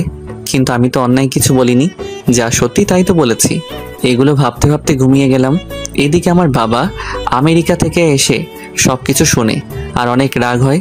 তারপরে আমার বাবা, পুলিশের এসআই আর শারমিনের বাবা, এই 3 জন মিলে কথা বলে সব কিছু ঠিক করে নেয় আমাকে না জানিয়ে। আর শারমিনের বাবা ওই দিনেই আমাদের ভার্সিটি গিয়ে সব কিছু মিটমাট করে নেয়। বিকালের দিকে আমি আর মা বসে টিভিতে ক্রিকেট খেলা দেখতেছি আর গল্প করতেছি। বাবা বাজারে গেছে, না হলে আমরা 3 জন মিলে গল্প করতাম। মা বাবা দুজনেই আমার বন্ধুর মতো, বলতে গেলে বেস্ট ফ্রেন্ড। এমন সময় কে যেন আমাদের বাসায় আসে। মা গিয়ে তার সাথে কথা বলতেছে। মানুষটার কণ্ঠ শুনে মনে হলো একজন পুরুষ মানুষ। ওই লোকটা বলল, এটা রহমান সাহেবের বাসা না? কেন? লোকটি বলল, ভেতরে আসতে পারি? মা বলল, হ্যাঁ অবশ্যই। আমি দরজার দিকে তাকাতেই দেখি ওই মানুষটির সাথে শারমিনও আসছে। আমি মানুষটিকে চিনলাম না, কিন্তু শারমিনকে দেখে আমার মাথা গরম হয়ে গেল, কারণ আমি ওকে এখন 2 চোখে দেখতে পারি না। এর কারণ হয়তো আর বলতে হবে না আপনাদের। শারমিন ও লোকটি ভিতরে ঢুকলে মা তাদেরকে বসতে বলল, আর আমি লোকটিকে সালাম দিলাম। এরপর তারা বসলো, আর শারমিন আমার দিকে তাকিয়ে আছে অপরাধীর দৃষ্টিতে। আমি আর এখানে থাকতে পারলাম না, কারণ কখন যে শারমিনকে কি থেকে কি বলে ফেলি তার ঠিক নেই। এদিকে যেতে ইচ্ছে করছিল না, খেলা না দেখে যেতে। এক প্রকার বাধ্য হয়ে আমি আমাদের বাসার ছাদে চলে আসলাম। ছাদে এসে চারপাশে তাকিয়ে সবুজ পরিবেশ দেখতেছি। একদিকে তাকাতেই দেখি বাচ্চারা খেলতেছে, আমিও আনমনে তাদের খেলা দেখেই যাচ্ছি। এভাবে কেটে গেল আধা ঘন্টার মতো। এতক্ষণে হয়তো শারমিনেরা চলে গেছে, তাই নিচে নামতেই দেখি মা আসতেছে। মা, তুমি এখন ছাদে আসছো কি জন্য? মা বলল, তোকে ডাকতে, তোর সাথে কথা বলবে, তাড়াতাড়ি চলে আয়। নিচে বলেই মা নিচে নামতে ধরলো। আমি মার পিছু পিছু এসে বললাম, কে আমার সাথে কথা বলবে? মা বলল, ওই লোকটা আর তার মেয়ে। আমি বললাম, তারা এখনো চলে যায়নি? মা বলল, না, তোর বাবার অপেক্ষায় ছিল। এই কথা শুনে আমি মনে মনে বলতেছি, কি এমন কথা বলবে আমার সাথে? কি কথা বলবে শারমিন আমার সাথে? আর এতক্ষণ কি করছিল তারা? মা বাবার সামনে তো আমি কিছু বলতে পারবো না শারমিনকে। মা বাবার সামনে কারোর সাথে প্রয়োজন ছাড়া কথা বলি না, আর রাগ হওয়া তো দূরের কথা। এগুলো হাবিজাবি চিন্তা করতে করতে রুমে আসলাম। রুমে চলে এসে দেখি শারমিনও ওই লোকটা নাস্তা করতেছে। শারমিন বাবার সাথে হেসে হেসে কথা বলতেছে। শারমিনকে তো এখন এমনিতেই দেখতে পারি না, আর এখন ওর এই হেসে কথা বলা দেখে আমার শরীরটা জ্বলতেছে। আমি আসা মাত্র বাবা বলল, এই আমার ছেলে আসছে। তা বাবা, তোমার ক্লাস ফ্রেন্ড আসছে, আর তুমি কথা না বলেই বের হয়ে গেছো নাকি? বাবার কথা শুনে আমার রাগ হচ্ছে, আবার খারাপও লাগছে। রাগ হওয়ার কারণ কি কথা বলবো আমি শারমিনের সাথে, যে ভার্সিটির প্রথম দিন থেকে আমার সাথে শত্রুতা করলো। আর খারাপ লাগার কারণ হলো, যতই সে আমার কাছে অপরাধ করুক, সে তো আমার বাসায় আসছে। কি কারণে আসছে তা তো আমি জেনে নিতে পারতাম। আমি বাবাকে বললাম, জরুরি ফোন আসছিল তো তাই চলে গেছিলাম, আর মনে ছিল না যে আমার বন্ধু আসছে। এটা বলে শারমিনের দিকে তাকালাম। শত্রু কথাটা শুনে শারমিনের হাসি উজ্জ্বল মুখটা অন্ধকার হয়ে গেল। হয়তো শারমিন বুঝতে পারছে আমি ওকে শত্রুই ভাবি, তাই। তখন বাবা বলল, আচ্ছা ঠিক আছে, উনি কে জানো? আমি বললাম, না চিনি না। তখন বাবা বলল, তোমরা কেমন বন্ধু যে তোমার বন্ধুর বাবাকে চিনো না? আমি বললাম, এখনো দেখা হয়নি তো তাই। এখানে বুঝতে পারলাম যে লোকটি শারমিনের বাবা। লোকটি ভালোই আছে দেখে বোঝা যাচ্ছে, কিন্তু তার মেয়ে তার মতো হয়নি। এমন সময় বাবা আমাকে বলল, তুমি নাকি এই মেয়ের উপর রাগ করে আসো? কেউ কি কোনো মেয়ের সাথে রাগ করে কথা না বলে? আমি আগে আমার বান্ধবীদের সাথে কত কি করতাম, তা তো তোমরা বিশ্বাসই করবে না। আমার বাবা ফ্রেন্ডলি ও রসিক খুবই। শারমিনের বাবা বলল, আগের দিন আর এখনকার দিন অনেক পাল্টিয়েছে, তাই সবাই পাল্টে গেছে, এটাই স্বাভাবিক। আমার বাবা বলল, তা অবশ্য ঠিক বলেছেন আপনি। শারমিন মাথা নিচু করে বসে আছে। আমার এতক্ষণে বোঝা শেষ যে আমার জন্য শারমিন ওর বাবাকে নিয়ে এসেছে, আমি যাতে করে ওর সাথে কথা বলি। এর আগে ভাবছিলাম শারমিনের সাথে কথা তো দূরের কথা, ওর আশেপাশেও যাব না, কিন্তু তার হলো কই, ওর বাবাকে নিয়ে আসছে আমার বাবার কাছে। আর আমার যা বাবা, আর আমিও বাবার কথা ফেরাতে পারবো না। বাবা আমাকে আর শারমিনকে বলল, শোনো, তোমরা যতই ঝগড়াঝাটি মারামারি হোক না কেন, বন্ধু তো বন্ধুই। হয়তো সর্বোচ্চ 5 মিনিট কথা বলবে না, তারপরে দুজনেই কথা বলবা নিজ ইচ্ছায়, এটাই হলো বন্ধুত্ব। বাবা আসলেই ঠিক বলছে, যতই মারামারি ঝগড়াঝাটি হোক না কেন, বন্ধু তো বন্ধুই। কিন্তু আমি আর শারমিন তো কখনোই বন্ধু ছিলাম না, আর ওর সাথে তো কখনো কথাও বলা হয়নি। শুধু আজ সকালে ওকে ঝাড়ি দিছিলাম। বাবা আবারও আমাদের দুজনকে বলল, যা হবার হয়ে গেছে, এটা নিয়ে পড়ে থাকলে হবে না। আর কয় মাস পরে 2023 সাল, ডিজিটাল বাংলাদেশে কেউ কারোর সাথে কথা বলে থাকবে না, এটা মানায় না। তাছাড়া আমাদের ধর্মে 3 দিনের উপর কারোর সাথে কথা না বলে থাকা নিষেধ। পলক, বাবা তুমি তো বোঝোই, শারমিন তোমার সাথে খুবই খারাপ আচরণ করেছে, তা আমরা সবাই জানি এখন। এজন্য ও এখন ওর ভুলটা বুঝে তোমার কাছে সরি বলে মাপ চাচ্ছে। একটা মেয়ে হয়ে ও তোমার কাছে সরি বলে, তোমার সাথে কথা না বলে থাকতে পারে না, কিন্তু ও তা করেনি। ও ওর ভুল বুঝতে পেরে তোমার কাছে আসছে, এমনকি আমাদের বাসা পর্যন্ত আসছে। ওকে ফিরাই দিও না, আমি বলতেছি। আসলে বাবা যা বলছে ঠিক বলছে, ভুল তো মানুষেরই হয়, তাই না? তাছাড়া বাবা যেহেতু বলল ফিরাই না দিতে, আর মানুষকে ক্ষমা করা একটি মহৎ গুণ, তাই আমিও পারলাম না ক্ষমা না করে থাকতে। হয়তো বাসায় না আসলে আমি ক্ষমা করতাম না। আমি চুপ হয়ে আছি, তাই বাবা আবারও বলল, কি হলো, চুপ হয়ে আছে কেন? কথা বলো। আমি বললাম, ঠিক আছে, তবে একটা শর্ত আছে। আমার শর্তের কথা শুনে সবাই একটু আশ্চর্য হলো। তারা বলল, কি শর্ত? আমি বললাম, আমার সাথে যা যা করেছে তা যেন আর কারোর সাথে না করে। শারমিনের বাবা ওকে বলল, কি বলছে শুনছো? শারমিন বলল, হ্যাঁ শুনেছি, একবার ভুল করে শিক্ষা পেয়েছি, আবার এই ভুল আর কখনোই করব না। আমি বললাম, তাহলে ঠিক আছে, যা হবার হয়েছে, সমস্যা নেই। আমি এই কথা বলার সাথে সাথে বাবা বলল, শুধু মুখে বললে হবে, হাতও মিলাও। বাবা রোমান্টিকও বটে। আমি বললাম, বাবা বর্তমানে বাংলাদেশে করোনার যা অবস্থা, সেই হিসেবে আমাদের বাসায় তো ঢুকতেও দেওয়া যায় না, আর তুমি হাত মিলাতে বলতেছো?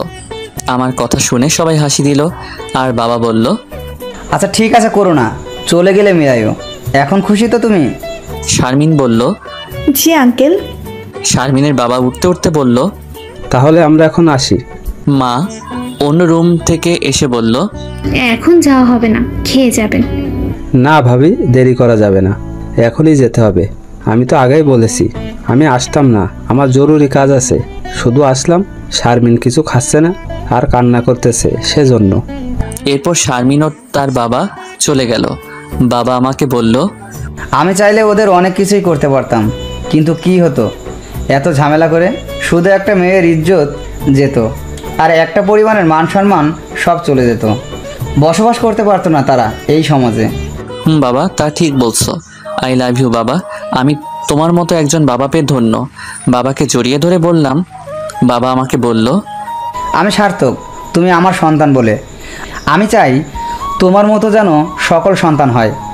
এমন সময় মা বলল, তোমরা বাবা ছেলে দুজনই শ্রেষ্ঠ, আর আমি কি?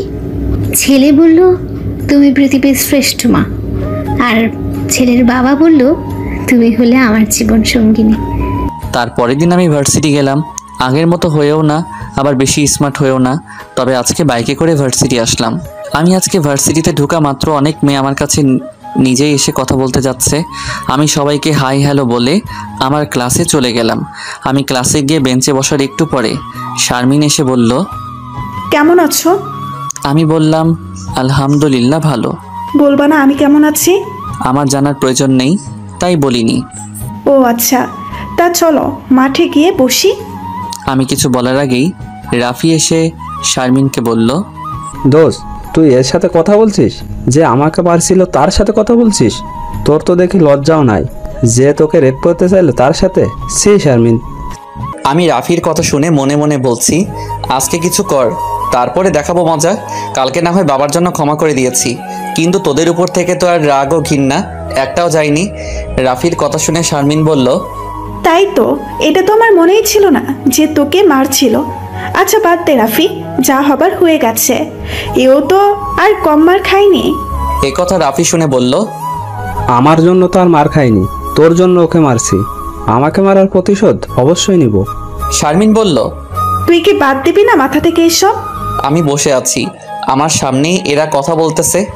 এমন সময় ক্লাসে আজকে নতুন ম্যাডাম আসলো। ম্যাডাম আসার কারণে রাফি বলল, পরে দেখে নিব তোকে।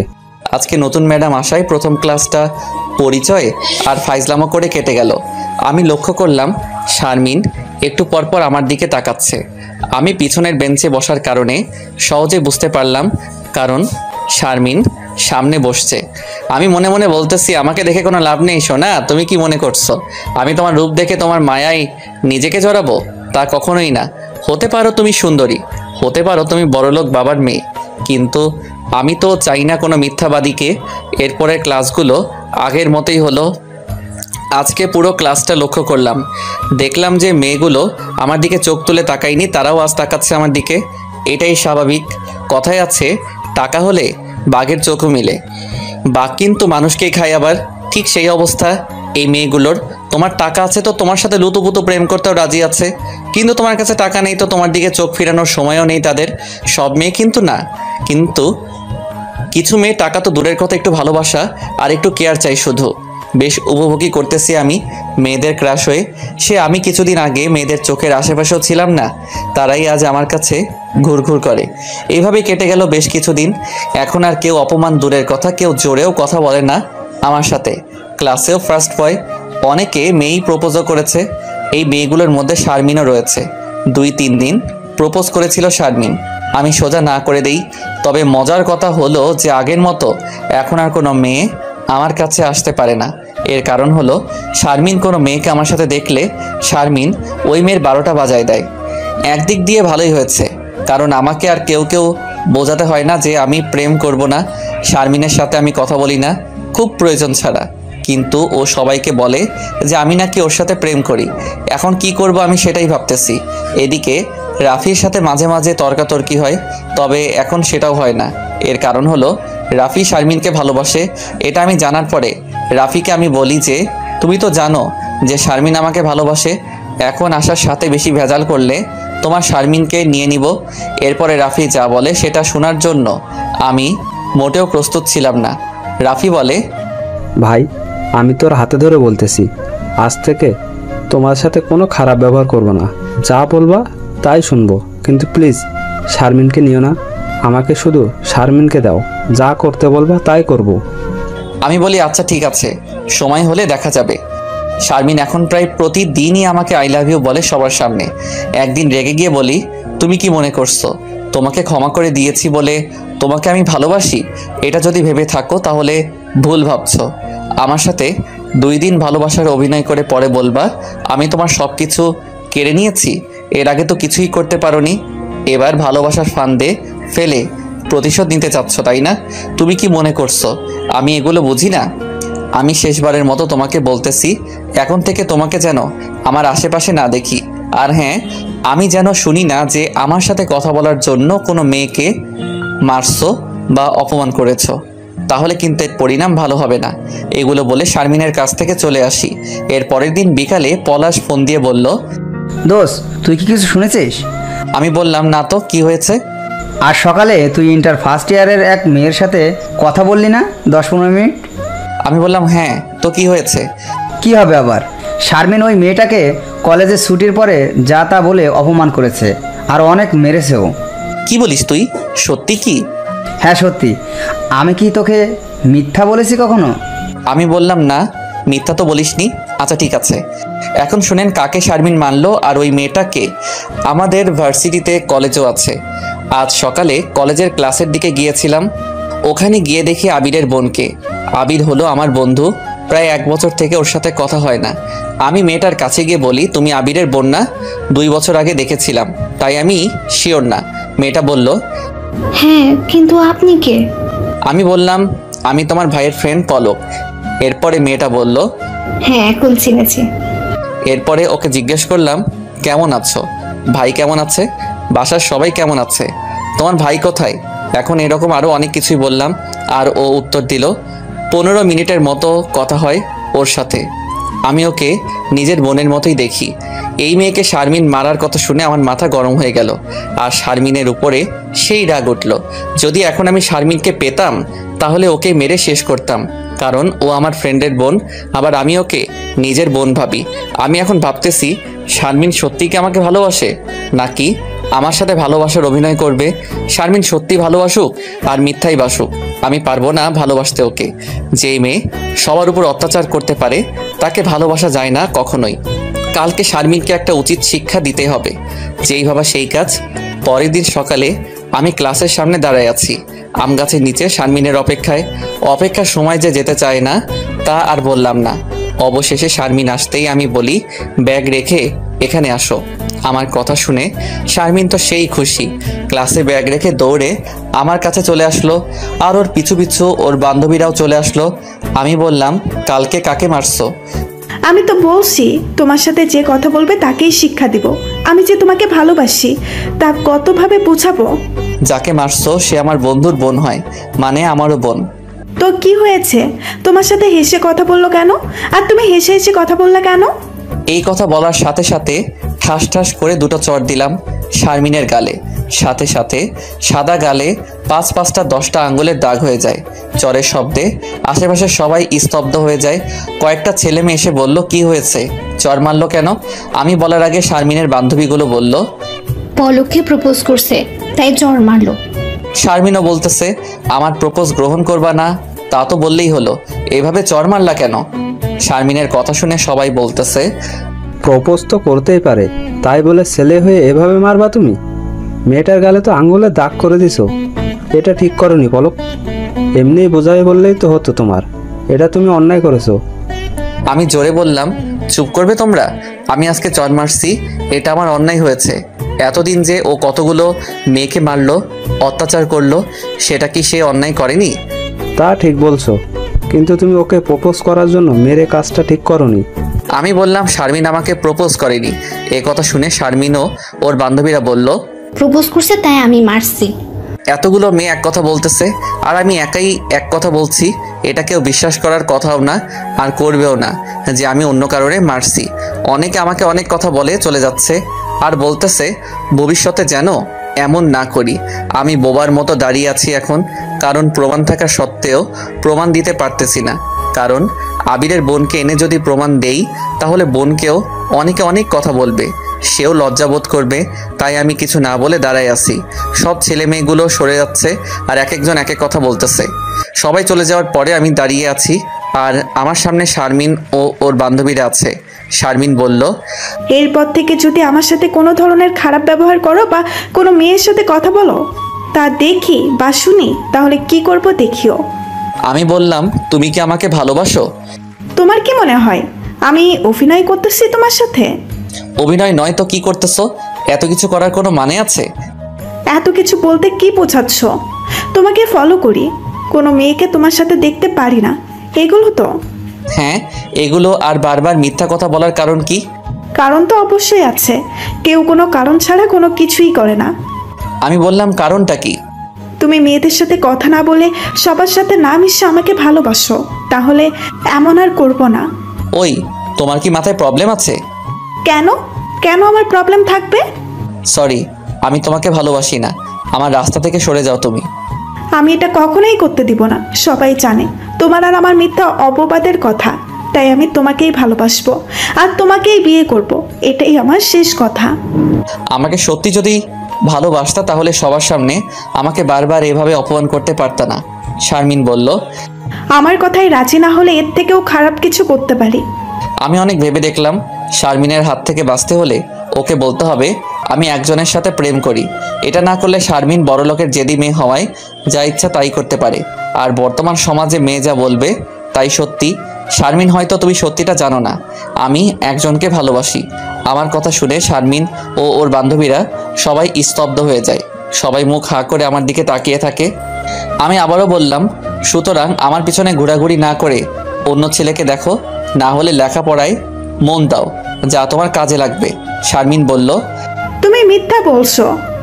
আমি বললাম, আমি মিথ্যা বলতে যাব কেন?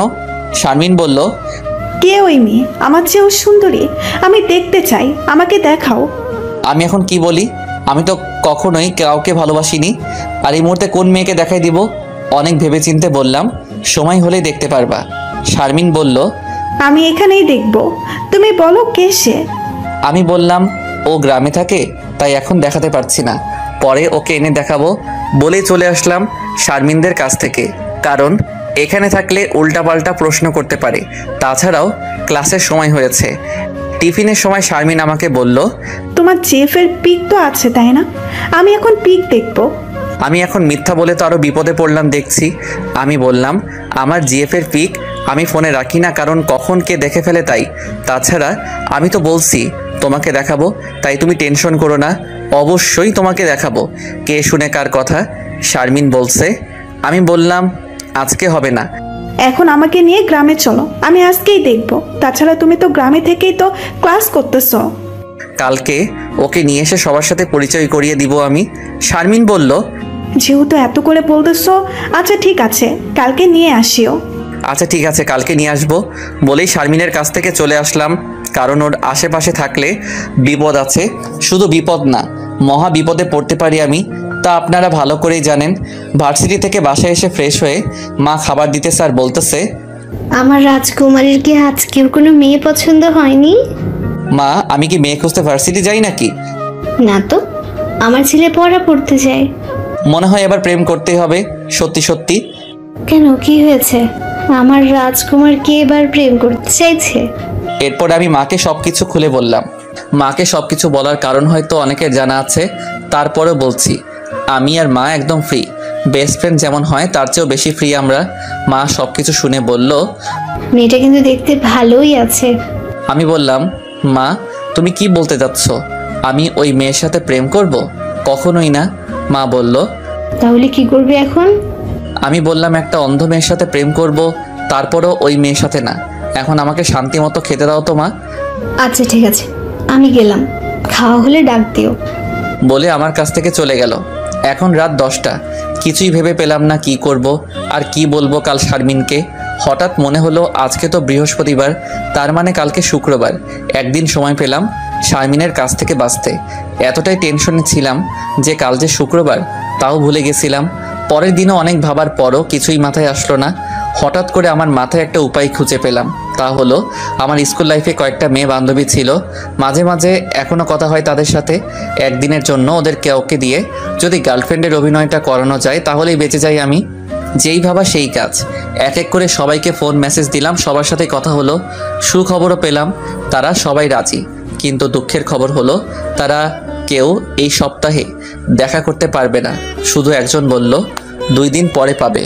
আমি এবার চোখে চশমা লাগিয়ে খুঁজতে লাগলাম, কাউকে ফোন দেওয়া বাদ দিলাম নাকি।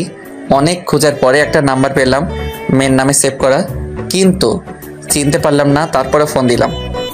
আসসালামু আলাইকুম। ওয়ালাইকুম আসসালাম। কে আপনি? চিনতে পারলাম না। জেরিন না? কোন জেরিন? কে আপনি? আমি পলক, তোর স্কুল ফ্রেন্ড। এতদিন পরে আমার কথা মনে পড়লো কি জন্য? প্রয়োজন তো আছে। আগে বলো কেমন আছো? ভালো, তুমি? ভালো। ফোন দিচ্ছ, ভালোই হয়েছে। আমি দিতে চেয়েছিলাম। ও তাই নাকি? তো কি জন্য? কিভাবে বলি? কেন, বিয়ে টিয়ে নাকি আবার যে এত লজ্জা পাচ্ছ? হ্যাঁ, কদিন পরে আমার বিয়ে। এ কথা শুনে আমি খুশি হলাম, কারণ এটাই ফার্স্ট কোনো ফ্রেন্ডের বিয়ে খাবো। তারপর আমি বললাম, এটা তো খুশির খবর, অনেক দিন থেকে ভালোভাবে খাওয়া হয় না। আমি টেনশনে শেষ, আর তুই খাওয়া নিয়ে পড়ে আছিস। এখন বল, কি জন্য যেন ফোন দিছিলি? আমার সাথে কালকে দেখা করতে পারবি আমার ভার্সিটিতে? কেন? আছে প্রয়োজন, পারবি কি না সেটা বল। আমি তো কালকে ওইদিকে যাব। হ্যাঁ পারবো, তবে 10 মিনিটের বেশি না। থ্যাঙ্কস দোস্ত, আমার 10 মিনিট হলেই হবে। আচ্ছা ঠিক আছে, তাহলে কাল কথা হচ্ছে। আমি এখন বিজি আছি। আচ্ছা ঠিক আছে, রাখি এখন। যাক, অবশেষে পেলাম একজনকে। তবে ওকে বলিনি আমি যে ওকে জিএফের অভিনয় করতে হবে, কারণ বললে নাও দেখা করতে পারে আমার সাথে। অবশেষে টেনশন থেকে মুক্তি পেলাম। পরের দিন সকালে ভার্সিটি গিয়ে শারমিনকে বললাম যে তোমাকে আজ আমার জিএফকে দেখাবো। এই কথা শুনে শারমিনের মুখ অন্ধকার হয়ে গেল আর বলল, আচ্ছা ঠিক আছে। জেরিন ভার্সিটিতে এসে আমাকে ফোন দিলে শারমিনকে বলি আর দেখা করি জেরিনের সাথে। আমি শারমিনকে বললাম, এই যে দেখো। শারমিন জেরিনকে দেখে বলল, ভাবি তুমি এখানে? শারমিন জেরিনকে ভাবি বলার কারণ খুঁজে পেলাম না আমি, কারণ জেরিনের এখনো বিয়ে হয়নি, আর ভাবি হবে কোথায় থেকে? এছাড়াও শারমিনের বাসা শহরে আর জেরিনের গ্রামে। হঠাৎ করে আমার মাথায় আসলো, আমার জিএফ মানে তো শারমিনের ভাবি। আমি জেরিনকে বললাম, শারমিনকে দেখিয়ে, এ হলো আমার ক্লাসমেট, নাম শারমিন। আর শারমিনকে বললাম, এর নাম হলো জেরিন। আমার কথা বলা শেষ না হতেই শারমিন বলল, আমি তোমার চেয়ে ভালো করে চিনি ভাবিকে, তাই না ভাবি? জেরিন বলল, হ্যাঁ চিনি তো। শারমিন আমাকে বলল, তা তোমার জিএফ কোথায়? আমি বললাম, এই তো তোমার সামনে। শারমিন বলল, মানে ইনি তোমার জিএফ? আমি বললাম, হ্যাঁ, না হলে তুমি ভাবি বলো কেন? আমাদের দুজনের কথা শুনে জেরিন অবাক। এবার শারমিন জেরিনকে বলা শুরু করলো, ছি ভাবি, ছি ছি, আমি তোমাকে ভালো মনে করছিলাম। তোমার বিয়ে আর কয়দিন পরে, তবুও তুমি প্রেম করে বেড়াচ্ছ। আজকে না তোমাদের মার্কেট করার কথা? শারমিনের কথা শুনে আমিও জেরিন দুজনেই অবাক। কি বলতেছে শারমিন এগুলো? আমি তো কিছুই বুঝছি না। কিন্তু শারমিন যা যা বলল তা তো সব সত্যি, কিন্তু এগুলো শারমিন জানলো কিভাবে? জেরিন বলল, এগুলো তুমি কি বলতেছো শারমিন? শারমিন বলল, আমি কি কোনো মিথ্যা বলছি? তুমি যে পলকের সাথে প্রেম করো তা কি আমার ভাই বা আমাদের বাসার কেউ জানে? জেরিন আমাকে বলল, এগুলো কি বলতেছো শারমিন? আমি তোমার সাথে প্রেম করি? তুমি কি আমার বিয়ে ভাঙার জন্য এতদিন পরে দেখা করতে বললা? দুজনেই চুপ করো প্লিজ, আমি একটু জোরে বললাম। এরপরে শারমিন ও জেরিন দুজনেই চুপ হলো। এবার আমি শারমিন ও জেরিনকে বললাম, তোমরা দুজন দুজনকে চিনো কিভাবে? শারমিন বলল, আমার চাচাতো ভাইয়ের হবু বউ। আর জেরিন বলল, যার সাথে আমার বিয়ে তার চাচাতো বোন শারমিন। এই কথা শুনে আমি নিজের কপালে নিজেই কুড়াল মারলাম। এখন আমি ভাবতে লাগলাম, আমার যা হবার হবে, কিন্তু আমার জন্য তো জেরিনের জীবনটা নষ্ট করতে পারি না। তাই আমি দুজনকে বললাম, এখানে আমার একটা ভুল হয়েছে। ওরা দুজন বলল। কি ভুল? আমি বললাম, আমি সব কিছু বলতেছি, তোমরা চুপ করে সব কথা শুনো আগে। ওরা বলল, আচ্ছা ঠিক আছে। প্রথমে জেরিনকে বললাম, আমাকে জেরিন ভালোবাসে, কিন্তু আমি ওকে ভালোবাসি না। আর মিথ্যা বলছিলাম যে আমি প্রেম করি, আমার জিএফ আছে। এরপরে শারমিন আমাকে বলে যে আমার জিএফকে দেখবে। আমি যেহেতু প্রেম করি না তাই টেনশনে পড়ে গেছিলাম। অনেক ভেবে চিন্তে একটা উপায় খুঁজে পেলাম, তা হলো আমার কোনো বান্ধবীকে একবার দেখালেই শারমিনকে বিশ্বাস করা যাবে যে আমি প্রেম করি। এরপরে আমি আমার সকল বান্ধবীকে ফোন দেই, কিন্তু কেউ এক সপ্তাহের আগে দেখা করতে পারবে না। সবার শেষে তোমাকে ফোন দেই আর দেখা করতে বলি। আর আজকে তুমি এদিকে আসবা শুনে আমার কাজটা আরও সোজা হয়।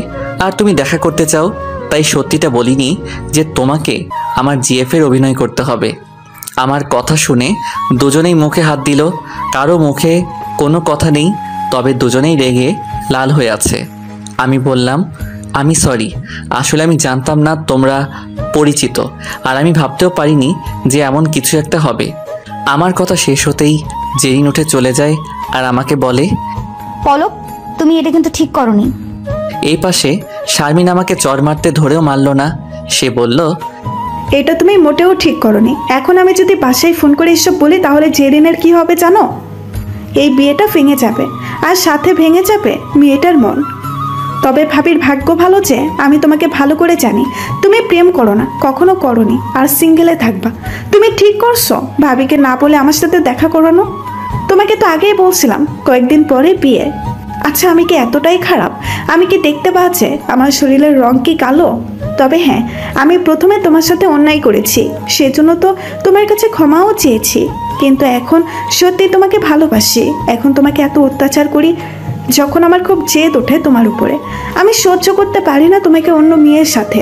আচ্ছা ঠিক আছে, আজ থেকে আমি। শারমিনের আর কোনো কথা না শুনেই আমি ওখান থেকে চলে আসলাম। ক্লাসে এসে দেখি স্যার নেই, তাই ব্যাগ নিয়ে বাসায় চলে আসলাম। বাসায় এসে আমার রুমে ব্যাগ রেখে সোজা ছাদে চলে আসলাম। ছাদে দোদলায় বসে ভাবছি, আসলেই আমি এটা ঠিক করিনি, অনেক বড় অন্যায় করেছি আমি। অল্পের জন্য কত বড় একটা বিপদ থেকে বাঁচলাম। জেরিনি বা কি মনে করতেছে আমাকে? হয়তো ভাবছে আমি অনেক খারাপ, আর ওর বিয়ে ভাঙার জন্য এতদিন পরে ওর সাথে কথা বললাম, দেখা করতে বললাম।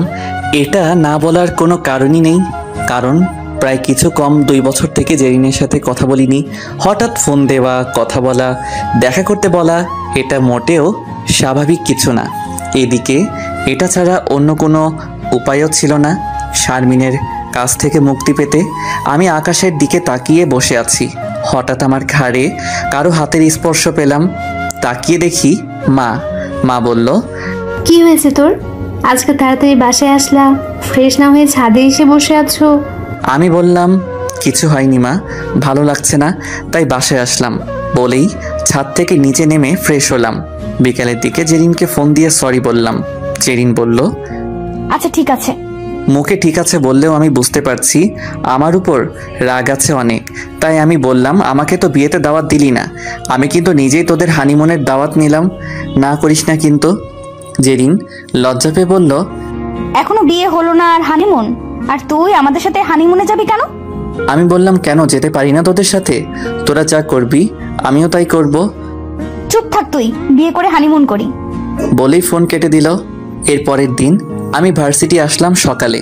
আমি সহ কয়েকজন বন্ধু মিলে আমাদের কলেজের দিকে গিয়ে আড্ডা দিতেছে। আড্ডা শেষে আমরা আমাদের ক্লাসের দিকে আসছিলাম। আসার সময় একটা মেয়ে শরীরে আমার হাত লাগে। আমি মেয়েটার দিকে তাকাইতে গিয়ে তাকিয়ে থাকি, আর মেয়েটাও আমার দিকে তাকিয়ে থাকে। হয়তো এত সুন্দর মেয়ে এর আগে কখনোই দেখিনি। আমি তাকিয়েই আছি। হঠাৎ করে মেয়েটা কথা বলল, সরি, আমি দেখতে পারিনি। আস্তে করে বলেই চলে গেল। মেয়েটার চলে যাওয়া আমি দেখতেই আসি আর ভাবছি, হাত লাগলো আমার আর মেয়েটা সরি বলে চলে গেল। আমি তো ভেবেই নিয়েছিলাম আমাকে গণধোলাই খেতে হবে, কিন্তু মেয়েটি তেমন কিছু করলো না। এতে বোঝা গেল মেয়েটি অনেক শান্ত, নম্র, ভদ্র। যদিও কাজটা আমার ইচ্ছে না থাকা সত্ত্বেও হয়েছে বেখেয়ালে। ঠিক এই কাজটা শারমিনের সাথে হলে হয়তো এতক্ষণে আমাকে হাসপাতালে নিতে হতো। শারমিনের থেকে কতই না ভালো মেয়েটা, এগুলো ভাবছি। আর ক্লাসের দিকে আসতেছি। আমার মনে পড়ল কালকে শারমিন আর জেরিনের সাথে ঘটে যাওয়া ঘটনা। আল্লাহ জানে আজকে আমার কপালে কি আছে। ক্লাসে এসে আমার জায়গায় বসলাম, কিন্তু এখনও শারমিনকে দেখলাম না। যাক বাবা, আজকে বাঁচলাম। শারমিন আজকে ভার্সিটিতে আসেনি। আমার ব্যাগের উপর চোখ যেতেই দেখি একটা লাল গোলাপ ফুল, আর ফুলের সাথে একটা কাগজ লাগানো। কাগজটা নিয়ে পড়তে শুরু করলাম। লেখা, আই লাভ ইউ। সরি, আজকে তোমাকে দেখতে পারলাম না, আর আমি আজকে ক্লাস করতে পারছি না, কারণ চাচাতো ভাইয়ের বিয়ের কেনাকাটা করতে আমাকে থাকতে হবে, তাই। আর কিছু লেখা নেই। হয়তো আপনারা বুঝতে পেরেছেন যে এটা শারমিনের কাজ। হ্যাঁ, এটা শারমিনই রেখে চলে গেছে। যাক, আজকে আর কোনো প্যারা নেই আমার, কারণ শারমিন ছাড়া কেউ আমাকে প্যারা দেয় না। তাই আমি খুশি মনেই ক্লাস করলাম আজকে। সব ক্লাস শেষ করে বাসায় চলে আসলাম। মনে মনে বলছি এই কয়দিনে শারমিনের কাছ থেকে বাঁচলাম, কারণ শারমিন বিয়ের জন্য ব্যস্ত থাকবে, তাই ভার্সিটি আসবে না। আর হয়তো এই কয়দিনে আমার কথা ভুলে যাবে, তাই আমাকে আর প্রেম টেম কিছু করতে হবে না, কোনো প্যারা থাকবে না আমার। আজ রাতে বাবা আমেরিকাতে যাবে, তাই বাবাকে বিমানবন্দরে গাড়িতে করে নিয়ে আসলাম। বাবাকে বিমানবন্দরের ভিতরে রেখে আমি বাসার উদ্দেশ্যে রওনা দিলাম। রাস্তার মাঝে এসে দেখি রাস্তা বন্ধ, বেশ কিছু মানুষও রয়েছে, গাড়ি যাওয়ার কোনো রাস্তা নেই। তাই নেমে মানুষগুলোর ভিতরে গিয়ে দেখি দুইটা মাইক্রো অ্যাক্সিডেন্ট করেছে, দুইটাই একদম অচল। ভাগ্যিস কারো কোনো ক্ষতি হয়নি। চারদিকে তাকাতে দেখি শারমিন ওর বাবার সাথে দাঁড়িয়ে আছে, সাথে আরও 5-7 জন পুরুষ ও মহিলা আছে। আমি শুধু ওর বাবাকে চিনি, কারণ তিনি আমাদের বাসায় গেছিল শারমিনকে নিয়ে। তাই আমার সন্দেহ হলো যে শারমিনদের গাড়ি অ্যাক্সিডেন্ট করেছে। তাই আমি গিয়ে শারমিনের বাবাকে বললাম, কি হয়েছে আঙ্কেল? আঙ্কেল বলল, মার্কেট থেকে বাসায় ফেরার সময় অ্যাক্সিডেন্ট হয়েছে, মনে হয় না গাড়ি আজকে ঠিক হবে, দেখি কি হয়। আমি বললাম, ও আচ্ছা, কিন্তু আঙ্কেল আমার তো মনে হচ্ছে না যে গাড়ি এখন ঠিক হবে, কারণ গাড়ির যা অবস্থা। তাই তো দেখতেছি, এদিকে অনেক রাতও হচ্ছে, এই মাঝ রাস্তায় এত রাতে গাড়ি পাওয়া তো কঠিন। কি যে করি এখন, আর অন্য ড্রাইভারও ছুটিতে আছে, না হলে অন্য গাড়ি নিয়ে আসতাম এতক্ষণে। আমিও বুঝতে পারছি তারা এখন কোনো গাড়ি পাবে না, আর পেলেও এত মানুষের জায়গা হবে না। আমি ভাবলাম একটু না হয় সাহায্য করি, শারমিন না হয় শত্রু, তাই বলে এনাদের সাথে তো আমার কোনো শত্রুতা নেই। তাই আমি বললাম, আঙ্কেল আপনি না হয় গাড়ি ঠিক করে বাসায় যান, আর আমি না হয় শারমিনদেরকে বাসায় রেখে আসি। আমি আঙ্কেল বলল, তুমি এত কষ্ট করবা কেন, তোমার সমস্যা হবে না তো? আঙ্কেলের কথা শুনে শারমিন বলল, একদিন কষ্ট করলে কোনো সমস্যা হবে না। আমিও বললাম, সমস্যা নেই কোনো। আঙ্কেল বলল, তাহলে ঠিক আছে। এরপরে সবাই আমার গাড়িতে উঠে বসলো, আঙ্কেল বাদে। আর শারমিন বসলো সামনে আমার সাথে। আমি গাড়ি ছাড়ার একটু পরেই শারমিন বলল, ভালো না বাসতেই এত কেয়ার? আমি বললাম, এটা তোমার জন্য করতেছি না, আঙ্কেলকে চিনি, তাছাড়া এটা আমার কর্তব্য। বুঝছি, আর সারাদিন আমাকে দেখোনি, তাই এখন লিফট দিতেছো যাতে করে দেখতে পাচ্ছ। এমন কি কথাই আছে, ভালো লোকের ভাত নাই। ওদের ভালো করতে গেলাম, এখন বলছে ওর জন্য নাকি সাহায্য করতেছি। আমি আর কিছু না বলে ড্রাইভিং করতেছি। শারমিন নিজেই বলে দিতেছে কোন দিক দিয়ে যাব। ওদের বাসায় এসে নামিয়ে দিলাম।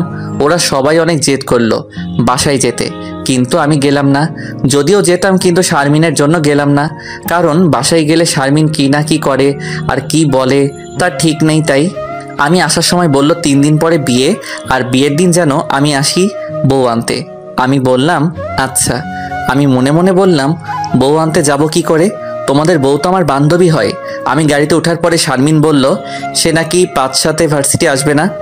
আমি বাসায় আসছি আর বলছি, বাঁচলাম এই ফাজিল মেয়ের কাছ থেকে 5-7 দিনের জন্য। তবে এই কয়দিনে এমন কিছু করতে হবে যাতে করে যেন শারমিন আমাকে আর ভালো না বাসে। এদিকে দেরিতে বাসায় আসার পর মা বলল, এত দেরি হলো যে? আমি মাকে সব কিছুই বললাম। মা বলল, ভালো করছো। এরপরে ফ্রেশ হয়ে খেয়ে দিয়ে আমার রুমে গিয়ে শুয়ে পড়লাম। এরপরে 3 দিন আমার ভালোভাবেই কাটলো। 3 দিনের দিনে জেরিনের বিয়ে, তাই আমি বিয়ে খেতে গেলাম। জীবনে প্রথম কোনো ফ্রেন্ডের বিয়ে, মজাটাই আলাদা। তবে বান্ধবী না হয়ে বন্ধু হলে আরও মজা হতো।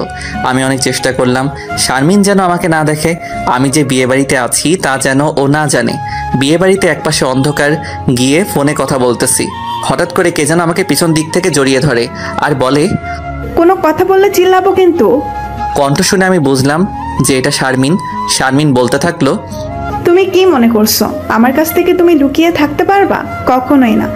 বলেই আরো জোরে জড়িয়ে ধরলো। আমি বললাম, এটা বিয়ে বাড়ি, কেউ দেখবে।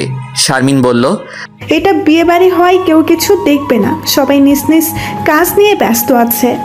আমার কেমন জানি সন্দেহ হচ্ছে আজ শারমিনকে কোনো ছলনা করে আজকে জেরিনের সাথে আমাকেও বিয়ে করার চিন্তা মাথায় আছে নাকি আল্লাহ ভালো জানে। আমি বললাম, তোমার মা বলার সাথে সাথে শারমিন আমাকে ছেড়ে দিয়ে একপাশে চলে যায়। ওর কাছ থেকে ছাড়া পেয়ে আমি সোজা আমাদের বাসায় চলে আসি। আমার রুমে এসে দেখি একটা মেয়ে উপর হয়ে শুয়ে আছে। এটা দেখে তো আমি সেই রেগে যাই। আমার আগে শারমিন কিভাবে আসলো আর আমার রুমে আসলো কিভাবে? এরপরে মা করে ডাক দেই। মা আসতেই বলি, এই ফাজিল মেয়ে বাসায় ঢুকলো কিভাবে? তুমি কি করো বাসায় থেকে? আর আমার রুমে কেন শুয়ে আছে? এই মেয়ে, তোমার কি লজ্জা শরম কিছুই নেই নাকি? আমি তো বলছি তোমাকে ভালোবাসি না। মা কি যেন বলতে চাইলো, কিন্তু তার কথা না শুনে আমি কথাগুলো বললাম। আমার কথা শুনে মেয়েটার ঘুম ভেঙে যায় আর বিছানায় উঠে বসে। আমি তো মেয়েটাকে দেখে পুরোই থ হয়ে যাই, কারণ এই মেয়ে শারমিন না, আর আমি এর আগে দেখিনি কখনো। মা বলল, এখন বোঝো, আমি তো বলতে চাচ্ছিলাম কিন্তু তুমি তো শুনলে না আমার কথা। আমি বললাম, এটাকে আর আমার রুমে শুয়ে আছে কেন? মা বলল, এই হলো তোর খালাতো বোন, বিদেশ থেকে এসেছে, কিছুদিন এখান থেকে ঘোরাঘুরি করে চলে যাবে। আমি, ও ভালো করেছে। তা আমার রুমে কেন? গেস্ট রুমে তো আছে। মা বলল, ওই রুমের এসি কেন জানি কাজ করছে না, তাই এই রুমে শুতে বলেছি। তাছাড়া আমি ভাবছিলাম তুমি তো আজকে বাসায় আসবে না, বিয়ে বাড়িতে থাকবা। আমি বললাম, ও আচ্ছা, থাকতাম বিয়ে বাড়িতে, কিন্তু ওই ফাজিলের জন্য তো কোথাও শান্তি পাই না। কোন ফাজিল? আমি বললাম, ওই যে ফাজিল মেয়ে শারমিন। পরে সব বলল, এখন পরিচিত হয়ে নেই। মা বলল, আচ্ছা তোরা কথা বল, আমি গেলাম। এই মেয়েটা হলো আমার খালাতো বোন, নাম হলো মাইশা। আমি মাইশাকে দেখি আজ থেকে 10-12 বছর আগে। তখন আমাদের বয়স ছিল 8-10 বছর, তাই এতদিন পরে দেখার কারণে চিনতে পারিনি। এখন বয়স হয়েছে তাই বড় হয়েছে, চেহারার পরিবর্তন হয়েছে। সরি এমন ব্যবহার করার জন্য। It's okay. কেমন আছো? ভালো, তুমি? জি আলহামদুলিল্লাহ, এখন ভালো। এই যে তুমি আসছো, অনেক দিন পরে তোমাকে দেখলাম। অনেক দিন পরে আবার তোমার সাথে দুষ্টামি করতে পারবো।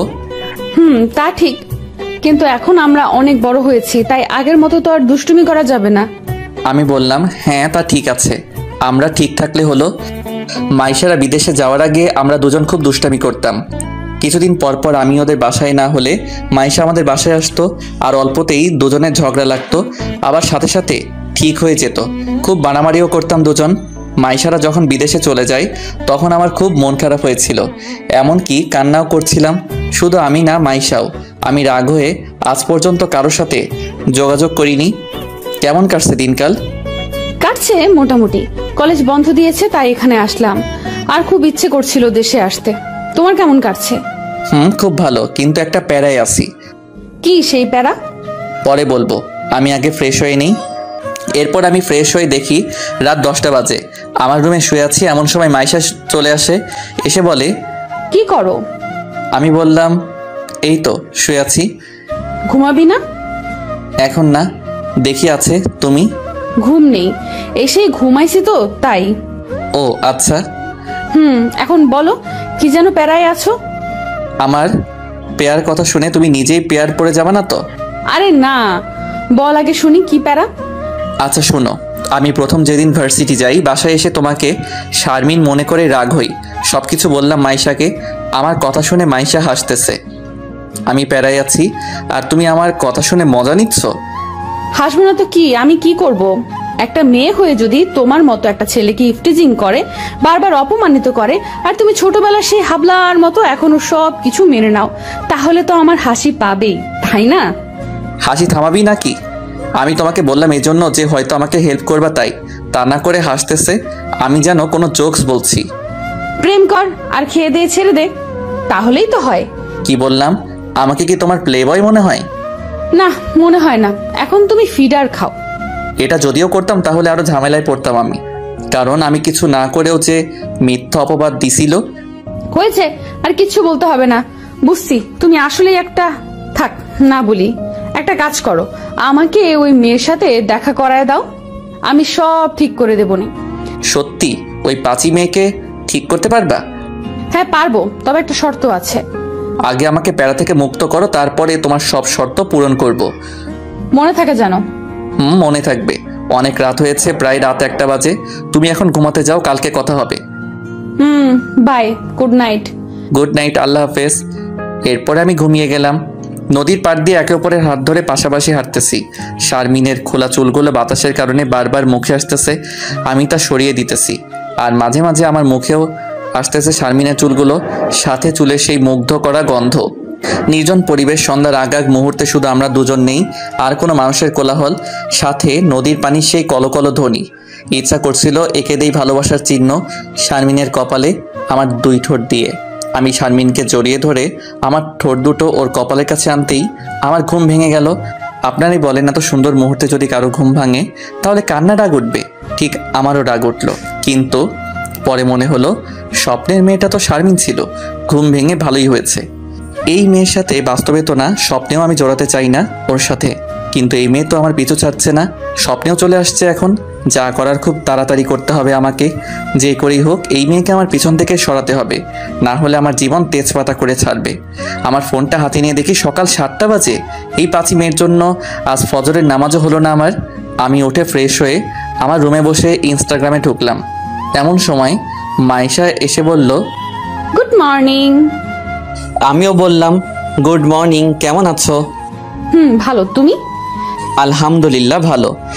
এমন সময় মা ডাক দিল নাস্তা করার জন্য, তাই আমরা দুজন নাস্তা করতে চলে আসলাম। নাস্তা করতে করতে কথা মাইশা বলল, খালা, আমি তো এখানে কিছুদিন থাকবো, তাই আমি চাই পলক আমাকে সবকিছু ঘুরে দেখাক। আচ্ছা, দেখাবে। মাইশা যা যা দেখতে চায় তা দেখাইও। কিন্তু মা। কোনো কিন্তু নেই, খালা যা বলছে তাই করতে হবে। তাহলে রাতে ঘুমাতে পারবো, দিনে না? দিনেও রাতেও ঘুরবো, সমস্যা নেই আমার। দিনে পারবো না আমি। কেন? কারণ দিনে আমার ভার্সিটি আছে, তাই। খালা দেখো না তোমার ছেলে কি বলে, আমাকে ঘুরাবে না, আমি কি একাই ঘুরতে পারবো? 2 একদিন ভার্সিটি না গেলে কোনো সমস্যা হবে না। আর মাইশা ঘোরার জন্য তো আমাদের বাসায় আসছে। মা, তুমি যেহেতু বলছো তাহলে ঠিক আছে, তবে আজকে আমি পারবো না, আজ আমাকে ভার্সিটিতে যেতে হবে। মাইশা বলল, আচ্ছা ঠিক আছে। আমি নাস্তা করে আমার রুমে এসে রেডি হচ্ছি ভার্সিটি যাওয়ার জন্য। এমন সময় মাইশা এসে বলল, তুমি না একটা সমস্যায় আছো? আমি বললাম, হ্যাঁ তো। আমাকে তো ওই মেয়েটাকে দেখাতেই তো চাইছিলা, আজকে দেখাবা কি? আমি বললাম, আজকে ও ভার্সিটি আসবে না, আর কাল কেউ আসবে না, কারণ ওর চাচাতো ভাইয়ের বিয়ে, তাই। ও, তাহলে তো কিছু করার নেই। আমি বললাম, আজকে ভার্সিটি থেকে এসে সন্ধ্যার দিকে এক স্থানে নিয়ে যাব, রেডি হয়ে থাকিও। আচ্ছা ঠিক আছে। এরপর আমি ভার্সিটিতে চলে আসলাম। এসে দেখি আমার আগেই পলাশ চলে আসছে। কিছু সময়ের মধ্যে সবাই চলে আসলো, যাদের সাথে কথা বলি তারা। আমরা সবাই মিলে মাঠে একটা গাছের নিচে বসে আড্ডা দিতেছি। পলক ভাই, একটু আসো তো, একটা কথা আছে। আমি পিছনে তাকিয়ে দেখি রাফি আমাকে ডাকছে। আমি বললাম, এখানে বলো, সমস্যা নেই। না, তুমি একটু আলাদা হও, শুধু তোমাকে বলবো। যেহেতু এত করে বলছে, তাই আমি আর রাফি সবার থেকে আলাদা হলাম। এখন বলো, কি বলবা? আসলে শারমিনের কি হয়েছে তুমি কি কিছু জানো? না তো, আমি আর কি জানবো? আমি কি ওর সাথে কথা বলি নাকি? তুমি তো আমার থেকে ভালো জানার কথা, কারণ ওকে তুমি ভালোবাসো। তা ঠিক বলেছো, কিন্তু শারমিন তো আমার সাথে কিছুদিন থেকে কথা বলে না, আর ফোনও বন্ধ, আবার কয়দিন থেকে ভার্সিটিতেও আসছে না, কেন জানি। আমি বললাম, ও আচ্ছা। শারমিন তো তোমাকে ভালোবাসে, তাই তোমাকে বললাম, যদি তোমাকে কিছু বলে থাকে, এই আর কি। দেখো, আর 2-1 দিন হয়তো কোনো সমস্যায় পড়তে পারে, এমনিতেই আসবে। আমি আর কিছু বললাম না জেনেও, এতে করে রাফি আমাকে ভুল বুঝতে পারে, তাই। তাই যেন হয়। আচ্ছা ঠিক আছে। আমিও বলে আমার বন্ধুদের কাছে চলে আসলাম। বন্ধুরা বলল, রাফি তোকে কি বললো? আমি বললাম, কি আর বলবে, শারমিনের কথা জিজ্ঞাসা করলো। আচ্ছা, কয়দিন থেকে শারমিনকে দেখছি না কেন? তোর তো জানার কথা। এই আসবে কাল পরশু। তার মানে তুই শারমিনের সাথে প্রেম করছিস? আরে না, ওর সাথে দেখা হয়েছিল, তাতে বলছে। এরপর সবকিছু বললাম বন্ধুদেরকে। ও আচ্ছা, এখন চলো ক্লাসে যাই, ক্লাসের সময় হয়েছে। এরপরে সবাই মিলে ক্লাসে গিয়ে ক্লাস করলাম। বাসায় এসে ফ্রেশ হয়ে খেয়ে একটা ঘুম দিলাম। ঘুম থেকে উঠলাম বিকেল 5টার দিকে। মাইশাকে রেডি হতে বলে আমিও রেডি হচ্ছি ঘুরতে যাব তাই। এমন সময় দেখি জেরিন ফোন দিল। আমি ফোনটা রিসিভ করে বললাম, এত বড় কাজ, হানিমুনের দাওয়াত দিবি নাকি? আরে না, তুই এখনই আমার শ্বশুর বাড়ি আয়।